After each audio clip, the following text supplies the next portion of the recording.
Hello, Facebook friends. Staff Sergeant Nanos, the digital recruiter of Southern Orange County. I'm Staff Sergeant Bradley, just a regular Army recruiter here at Mission View. We're here with Private Ramirez, who is an Army reservist out of Garden Grove.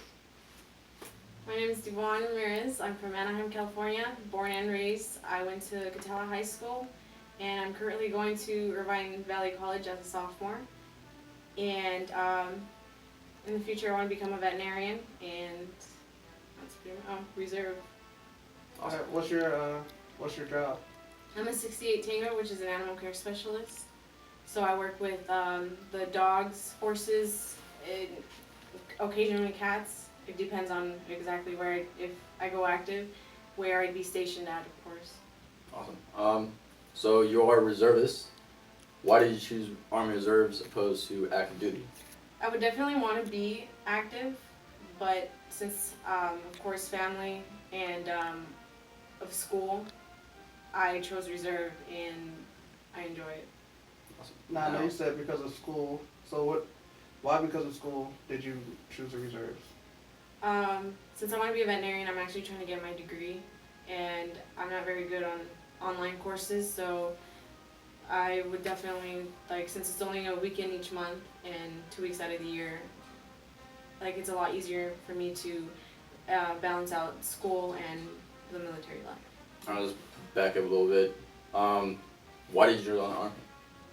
I joined the Army because, well, for a lot of reasons. I knew it was going to help me with school, make me a better person. The fact that I really don't know anybody else in my family that's in the Army or, in any other branch.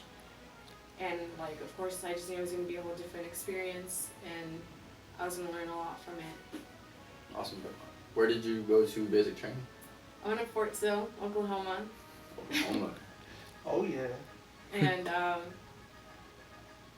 it was challenging. It was everything.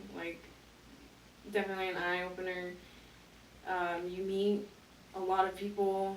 You learn, especially for me, living in California and going somewhere in the middle of the United States where it's dry and open. There's a lot different experiences than you expected. Yeah. It's a culture shock because you only imagine the Army is the most diverse organization there is. You have people from Georgia, New York, California, Washington, Texas, all over the United States just coming in one place. So I'm sure diversity and the culture shock. Well, you got over it. You made friends. Yeah, a lot. I still keep in contact with half my platoon. So. And for AIT, where did you go? I went to San Antonio, Texas, or Fort Sam Houston, and that was a lot closer to home because of course I'm Hispanic and there's a lot of Hispanics there. Yeah. It was a lot different than basic, very different, but you just gotta, you learn to be, you're disciplined, you just learn to go with it, because, the Army, they're always changing. Basic training, I know is challenging, but do you feel the Future Soldier program prepared you for basic training? Yeah, it helped out a lot. I've heard different stories, different people. Also the workouts. I already had an idea when I was in basic, because they teach you, they say what did you say? PRT. Crawl, walk, and run. Yeah. Crawl, walk, run, phase. Yeah, I was already past the walking, so, it just takes patience. That's good. Ramirez, what else did you learn in basic training? We also learned, like you said, military time, and marksmanship. You learn what type of weapons, how to clean weapons. You learn to march, the cadences. They get pretty annoying, but they're always in sync with you. They didn't motivate you for yeah, long some runs? of them did, the runs, yes. But, after a while, marching to everywhere and singing the same ones over and over again, kind of. I enjoyed a lot of them. What's your favorite cadence? My favorite cadence was the one, I don't think it was really slow, and I don't feel it's something about... I'll just mess with you. Did you navigate an obstacle course? And land navigation? How was that? Land navigation, yeah. On paper it was a lot easier than in person. You're in the field and you're just okay, where do we go? Yeah, but of course, we had the ones that just took charge and they knew exactly what they were doing, and they we worked as a team because they also taught us. They didn't just do the work. Now, how was the confidence climb on the obstacle course?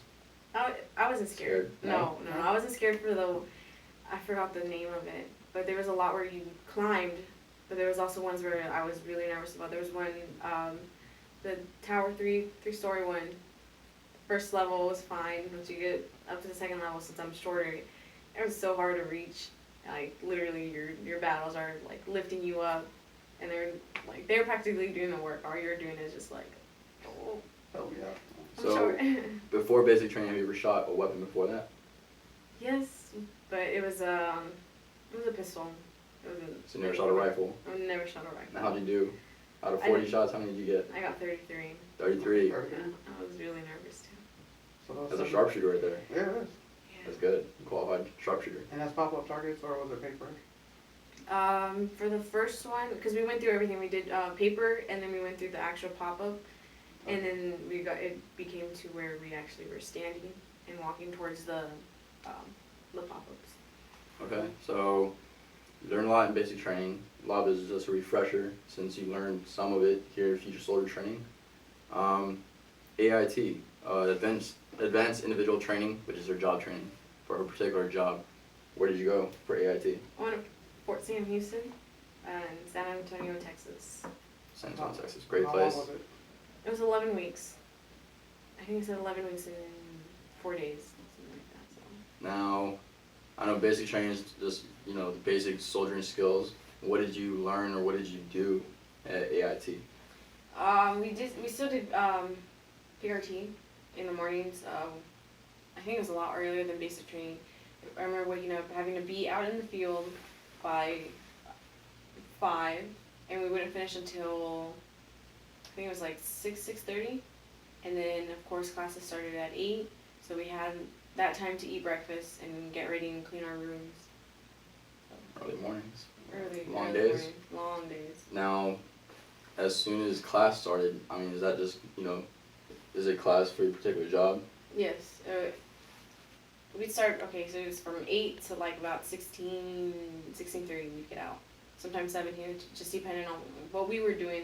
Because I know towards the end is where, in my case, we had clinicals. So we would rotate through, like actually working at a civilian clinic and then going out to where, because the Air Force owns the military working dogs. So we'd go out to Lackland Air Force Base and do whatever we had to do there. So hands-on on-the-job training, Yes. just like any other job. Mm-hmm. All right, now I know basic training. You're living in a huge bay with bunk beds, probably 30 in the bay. Now, what was the living situation like for AIT? Were you in a bay? Were you, individual rooms? What was it? For us, I know there was other companies that had bays, but in our company we had about 3 to 4 people in a room, or females, 3 to 4 females in a room. Can you tell us a little bit more about your experience in AIT as far as what you did specifically for your job? There was times where we got holidays off, and we not exactly celebrated it, but like we just stayed back. Or I forgot which holiday it was, but we still had school, and we just went on like it was a lot of just mainly school, a lot of job training. There on the weekends, phase 5, you get to like explore San Antonio. Like I went to Six Flags, the River Walk, I forgot where else, the mall. Now, for your on-the-job training, basically, or your training skills, I'd imagine you guys are just doing anatomy and physiology of animals. We did everything. We did parasitology, hematology, anatomy, it's just like literally learning the way medics would. So like everything you learn about humans and how to be a doctor is what we're learning for the animals. So we're literally learning from the inside of the animal to their behavior. Oh, Awesome. How would you compare it to like a regular college course? Is it something similar to that, or? It's very, it's a lot harder though. It really is, because you have everything that's compressed into like technically 9 weeks, because everything is boat work and it's like you cannot pass this course without studying. You have to study. Like sometimes your weekends are, it sucks, but it's study. You have to study. All right. Now, I know is a concern of parents, especially young women that are interested in joining the Army, about sexual harassment. Were your parents, concerned about that, and were you concerned about that before you joined the Army? No, I was not concerned. I mean, my family was, that was the last thing on their mind, because they know how I am. Like when it comes, you just have to put your foot down. That's all it comes to you. You can, like in the military, you definitely learn to. Not that personal courage. Yes, exactly. Like you learn that nobody, like it's all in your head. Like. Okay. Well, the Army has SHARP, which is Sexual Harassment Assault Response and Prevention Program. That is a program that they implemented. Do you have the utmost confidence in that program? Because I'm sure you got training in that while you're in basic training at AIT, correct? Mm-hmm. I had multiple classes, and they would definitely emphasize on these classes, especially like nobody was allowed to miss, and they teach you how to go, like who you need to go to, and like if you have that, if you're put into that situation. So you know how to respond to it. Exactly. As far as reporting and all that. The program, well, the Army has a zero tolerance for sexual harassment. It's not a slap on the hand. You could and will get punished, kicked out of the Army, even put in a jail, prison, for doing any violation of sexual harassment. Okay. On top of SHARP training, I know there's preventive measures that they use in basic and AIT. Can you kind of go in detail, what preventive measures were taken while you're there in training? What they would have us do in both was battle buddy system, either female-female, male-male, or the 2-in-1 ratio. So it was like if you're the only female there, you take 2 males, or if you're the only male there, you take 2 females. Okay. I guess I'll wrap it up with sexual harassment. Now, you've been a reservist, and you've already done your drills. How do you like it so far? I like it. We do have a lot of, it's not exactly hands-on, but we still have classes to refresh your memory. And with my unit, it's not just vet techs, it's also Romeos and a few of other MOSs. But they, we just continue to have classes to continue to keep our minds fresh. Now, for that weekend of drill, food and lodging is provided, correct? Yes. Okay. Stay at hotels or barracks? Since I live nearby, I'm able to go back home, but I know a lot of others, they get their hotel paid for, and they just drive, after PT, since it's in the morning, we have like I think it's an hour of personal hygiene, so they go back, do whatever they gotta do, and then we come back for formation. And you're working, correct? You're still working at PestMart? Because I know when we met you, you were working at PestMart. Yes. I still have my job. They, of course, took me right back, and they also asked me if I wanted to go to Grooming Academy. Awesome. So you get a little promotion afterwards. Yeah, well, something a little. It's just I haven't exactly taken the job yet, Alright.